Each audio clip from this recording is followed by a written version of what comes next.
당신이 믿었던 가장 위험한 거짓말. 자식 잘 키워놓으면 노후가 든든하다. 우리 부모 세대가 평생 믿고 살아온 이 말, 혹시 아직도 믿고 계신가요? 충격적인 통계 하나 보여드리겠습니다. 한국은행과 통계청 자료를 종합하면 현재 50대 이상 부모 중 무려 73%가 성인이 된 자녀에게 여전히 경제적 지원을 하고 있습니다. 월 평균 지원 금액은 68만 원, 1년이면 816만 원입니다. 10년이면 8,160만 원이 그냥 증발하는 겁니다. 더 무서운 건 이 돈이 여러분의 노후 자금에서 빠져나가고 있다는 사실입니다. 평생 아끼고 모아서 겨우 마련한 퇴직금과 연금, 그 소중한 돈이 성인 자녀의 통장으로 매달 이체되고 있는 겁니다. 그래도 내 자식인데 어쩌겠어요. 이런 말씀 하실 것 같은데요. 저도 압니다. 밤새 열 내리던 아이 간호하던 그 마음, 대학 등록금 마련하려고 밤낮으로 일하던 그 고생, 다 압니다. 그런데 한 가지만 여쭤보겠습니다. 그렇게 평생을 희생하며 키운 자녀가 30살이 넘어서도 결혼해서 애까지 낳고도 여전히 부모 통장을 들여다본다면 그게 과연 제대로 된 교육이었을까요? 더 무서운 질문 하나 더 드릴게요. 지금 당신이 70대, 80대가 되어서 정말 돈이 필요할 때 그 자녀가 당신을 책임질 거라고 확신하시나요? 오늘 이 이야기가 불편하실 수도 있습니다. 어쩌면 화가 나실 수도 있어요. 하지만 이 영상 끝까지 보시면 당신의 노후와 자녀의 미래 둘 다 지킬 수 있는 명확한 해답을 찾으실 겁니다. 지금부터 아무도 말해주지 않았던 하지만 반드시 알아야 할 진실을 하나씩 파헤쳐 보겠습니다. 빈 둥지의 역설, 떠난 새가 자꾸 돌아오는 이유를 말씀드려 보겠습니다. 새끼 새가 둥지를 떠났습니다. 이제 어미 새는 한숨 돌리고 자기 인생을 살 수 있을 것 같았죠. 그런데 이게 웬일입니까? 떠났던 새끼가 자꾸 둥지로 돌아옵니다. 먹이를 달라고, 둥지를 고쳐달라고, 심지어 자기 새끼까지 데리고 와서 맡기고 갑니다. 이게 바로 지금 대한민국 5060 세대 부모들이 겪고 있는 현실입니다. 심리학에서는 이걸 빈 둥지 증후군이라고 부르는데요. 원래 이 용어는 자녀가 독립한 후 부모가 느끼는 상실감과 우울감을 설명하는 말이었습니다. 그런데 한국에서는 정반대 현상이 벌어지고 있습니다. 둥지는 비었는데 새끼는 계속 돌아오고 부모는 독립할 기회조차 없는 겁니다. 실제 상담 사례 하나 말씀드릴게요. 58세 김모 씨는 작년에 33년 다니던 회사에서 명예퇴직했습니다. 퇴직금 1억 2천만 원을 받았고 아내와 함께 작은 카페라도 하나 차릴 계획이었죠. 그런데 결혼한 지 3년 된 아들이 찾아왔습니다. 전세금이 2억에서 3억으로 올랐는데 은행 대출이 안 나온다는 겁니다. 보증이라도 서달라고 했죠. 김 씨는 고민 끝에 보증을 섰습니다. 그리고 6개월 뒤 아들 부부가 이직을 하면서 대출 상환이 밀렸고 김 씨는 5천만 원을 대신 갚아야 했습니다. 카페는 꿈도 꾸지 못하게 됐죠. 더 가슴 아픈 건 아들이 그 이후로 연락이 뜸해졌다는 겁니다. 돈 때문에 관계까지 틀어진 거죠. 왜 이런 일이 벌어지는 걸까요? 심리적 이유를 분석해보면 명확합니다. 첫째, 부모는 자녀에게 아직도 필요한 존재이고 싶어 합니다. 자녀가 독립하면 자신의 정체성이 사라질까봐 두렵거든요. 평생을 누구의 엄마, 누구의 아빠로 살아왔는데 그 역할이 끝나면 남는 게 뭘까 하는 공포감이죠. 둘째, 자녀는 이런 부모의 심리를 무의식적으로 이용합니다. 부모니까 도와주시겠지라는 당연한 기대감이 있는 거예요. 셋째, 한국 사회의 집단주의 문화가 이걸 더 부채질합니다. 자식 결혼시킬 때 집 안 사주면 부모 자격 없다는 식의 압박감이 부모를 올가매는 거죠. 더 놀라운 통계가 있습니다. 여성가족부 조사에 따르면 자녀 독립 후 5년 이내 부부 이혼율이 그 전보다 37% 높게 나타났습니다. 왜 그럴까요? 자녀라는 공동 목표가 사라지자 부부는 서로를 마주봐야 하는데 30년 동안 대화 없이 살아온 두 사람에게 남은 건 침묵뿐이었던 겁니다. 자녀 뒷바라지로 자기 인생을 다 쏟아부은 대가가 이렇게 참혹합니다. 빈 둥지 증후군의 진짜 무서운 점은 부모가 자녀 없이는 존재할 수 없는 사람이 되어버린다는 겁니다. 이건 사랑이 아니라 의존입니다. 그래도 자식이 잘 되는 게 부모 행복 아닌가요? 이렇게 반문하실 수 있습니다. 맞습니다. 자식이 잘 되면 부모도 기쁩니다. 하지만 자식의 성공과 부모의 희생은 별개여야 합니다. 부모가 파산 직전까지 가면서 자녀를 돕는 건 사랑이 아니라 공멸의 길입니다. 건강한 사랑은 경계가 있어야 하거든요. 자녀가 30살이 넘었으면 이제 그들의 삶은 그들 것입니다. 여러분의 삶도 여러분 것이고요. 이 명확한 선을 긋지 못하면 둘 다 불행해집니다. 자식 리스크, 당신 노후를 파괴하는 숫자들을 보여드리겠습니다. 이제부터 진짜 무서운 이야기입니다. 계산기 한번 두드려 볼까요? 30대 자녀에게 월 50만 원씩 10년 동안 지원한다고 가정해 봅시다. 50만 원 곱하기 12개월 곱하기 10년 6천만 원입니다. 여기에 기회비용을 더해야 합니다. 이 돈을 연 5% 수익률로 투자했다면 10년 후 얼마가 됐을까요? 복리 계산하면 약 7,700만 원입니다. 그냥 준 6천만 원이 아니라 실제로는 7,700만 원을 날린 겁니다. 이게 끝이 아닙니다. 자녀 결혼 자금으로 5천만 원 보태주고 손주 태어나면 육아 지원으로 월 100만 원씩 5년, 또 6천만 원입니다. 주택자금 대출 보증 2억 원 섰더마 일부라도 대신 갚게 되면 수천만 원 더 나갑니다. 다 합치면 얼마일까요? 최소 2억 원에서 3억 원이 자녀에게 들어가는 겁니다. 실제 사례로 구체적인 금액 보여드리겠습니다. 62세 박모 씨는 퇴직 후 받은 퇴직금 2억 원과 국민연금으로 노후를 준비했습니다. 그런데 큰딸 결혼할 때 5천만 원, 작은아들 전세금 지원 7천만 원, 손주 둘 육아 지원으로 5년간 5천만 원, 큰딸 남편 사업 실패 후 빚 정리 3천만 원, 총 2억 원이 5년 만에 사라졌습니다. 지금 박 씨 부부는 월 120만 원 국민연금으로 생활하는데 병원비만 월 40만 원 나갑니다. 집은 아직 전세인데 2년 뒤 전세 만기가 돌아오면 나갈 곳이 없습니다. 자녀들은 각자 자기 생활하기 바쁘다고 합니다. 이게 현실입니다. 한국은행 통계를 보면 더 충격적입니다. 50대의 평균 순자산은 4억 5천만 원인데 60대가 되면 3억 8천만 원으로 줄어듭니다. 가장 큰 이유가 바로 성인 자녀 지원입니다. 소득은 끊겼는데 지출은 계속되니 자산이 녹아내리는 거죠. 반면 자녀 세대는 어떨까요? 30대의 평균 자산은 10년 전보다 20% 증가했습니다. 부모 세대의 자산이 자녀 세대로 조기에 이전되고 있다는 명백한 증거입니다. 이건 증여도 상속도 아닌 그냥 일방적인 유출입니다. 왜 부모들은 이렇게 될 때까지 안 된다는 말을 못할까요? 심리적 이유를 파헤쳐 봅시다. 첫째는 죄책감입니다. 내가 더 잘 벌었으면 자식이 이렇게 고생 안 했을 텐데 하는 자책감이죠. 둘째는 체면입니다. 우리 집은 자식 결혼시킬 때 아무것도 안 해줬대라는 소문이 두려운 겁니다. 셋째는 노후 불안의 역설입니다.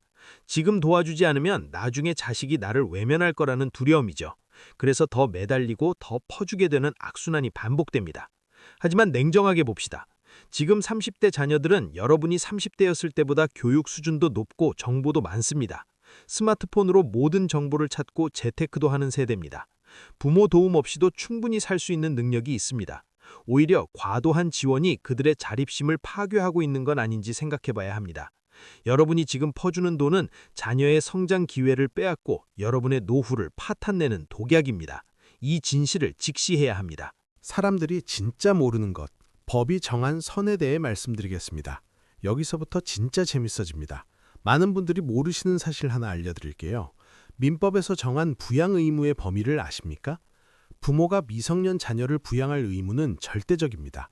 하지만 성인 자녀에 대한 의무는 없습니다. 오히려 반대입니다.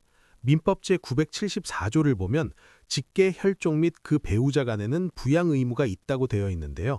여기서 중요한 건 성인 자녀가 부모를 부양할 의무가 있다는 겁니다. 부모가 성인 자녀를 먹여 살릴 법적 의무는 없다는 뜻이죠.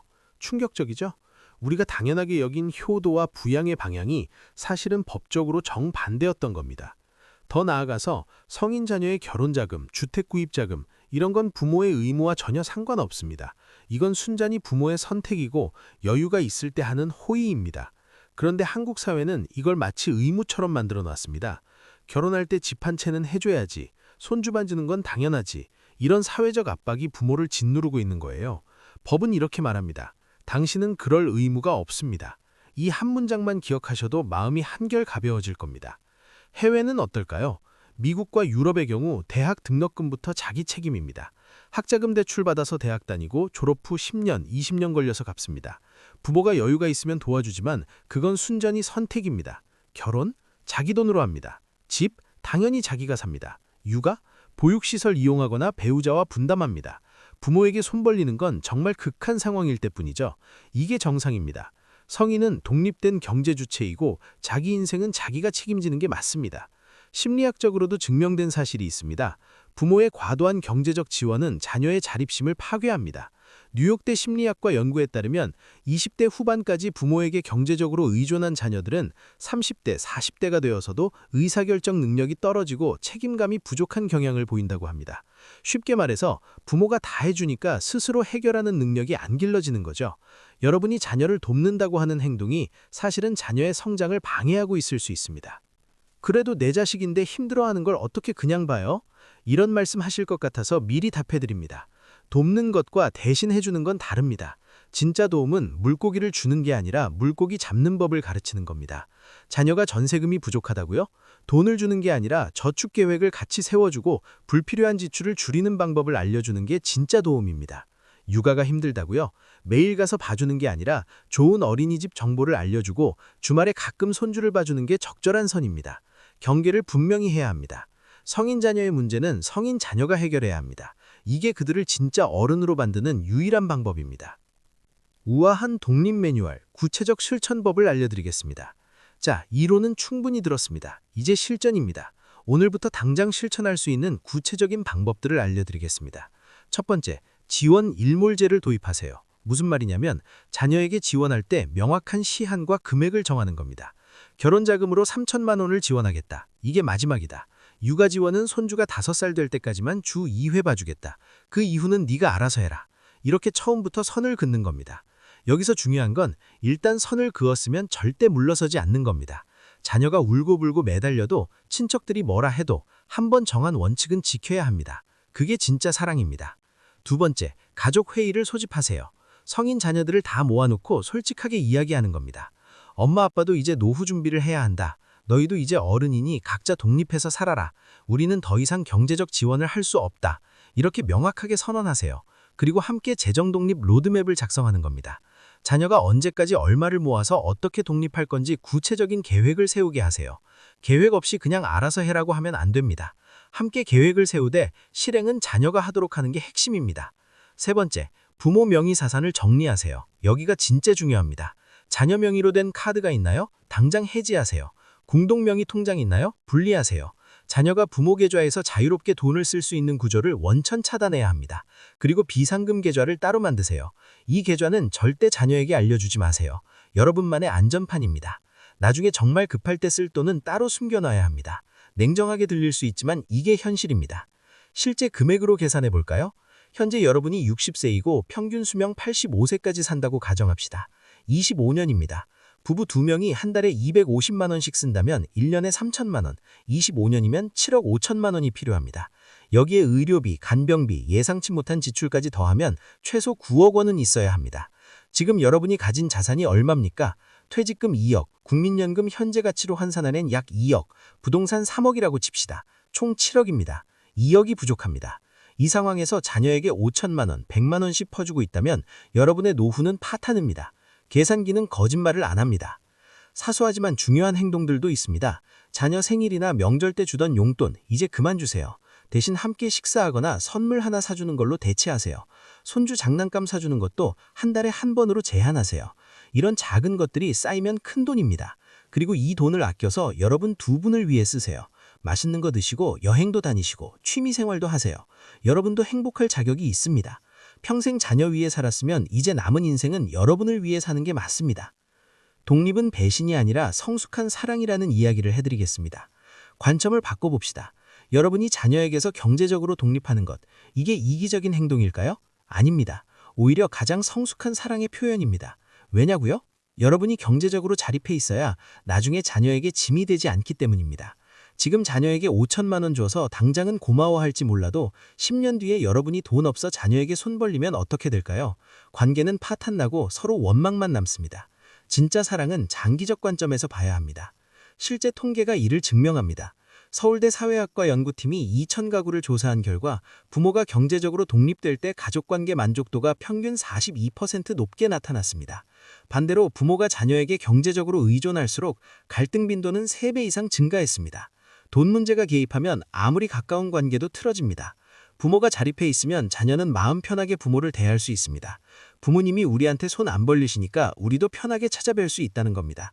이게 건강한 관계입니다. 실제 사례 하나 더 들려드릴게요. 65세 이 씨는 3년 전에 큰 결단을 내렸습니다. 아들에게 하던 월 100만 원 지원을 끊었습니다.